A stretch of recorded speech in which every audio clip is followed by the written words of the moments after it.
Secretary Swapan ভাই এবং বাবুল ভাই বক্তব্য দেবে।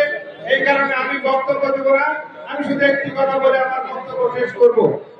সেই বক্তব্যটা হলো সারা বাংলাদেশে 300 আসন, এই 300 আসনের মধ্যে একটি আসন ফরিদপুর 214, ফরিদপুর 4 আসন।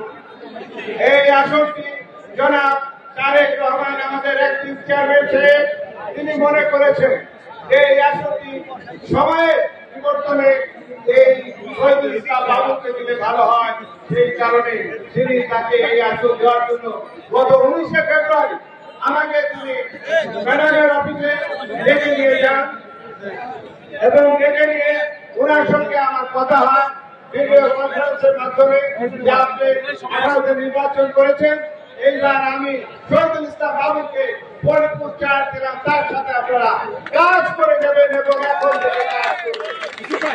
সেই নির্বাচনা আমি মাথা পেতে নিয়েছি, আমি দ্বিতীয় কোনো কথা বলিনি, আমি শুধু বলেছি আমাকে একটু দেখবে। তিনি বলেছেন দল আপনাকে দেখবে এবং এই বিএনপি আপনাকে দেখবে। আমি দুদিনে এই 18 আসন থেকে নির্বাচন করেছি, দুদিনে ভাঙা সদর পাশে ছিলাম। তাই আমি একটি কথা বলে শেষ করি, আজ আমরা ফরিদপুর 4 আসনে এই সদরপুর উপজেলাবাসী আমরা একত্রিত হয়েছি এই ইফতার এবং দোয়া মাহফিলের এই অনুষ্ঠানে। আমি আশা করব আজকে আমরা সকলে ঐক্যবদ্ধ হয়ে এই সদরপুরে বিএনপির কোন বিভক্ত থাকবে না, সকলে ঐক্যবদ্ধ হবে এবং আজকে আমরা এই ইফতার মাহফিলে যারা উপস্থিত হয়েছে নেতৃত্ব সহ সকলে আমরা একযোগে এই শহীদুল ইসলাম বাবুকে ধানের শীর্ষ দিকে ভোট দিয়ে জয়যুক্ত করব, এই আশাবাদ ব্যক্ত করে সকলকে ধন্যবাদ দিয়ে আমি আমার বক্তব্য শেষ করছি। খোদা হাফেজ। বাংলাদেশ জিন্দাবাদ।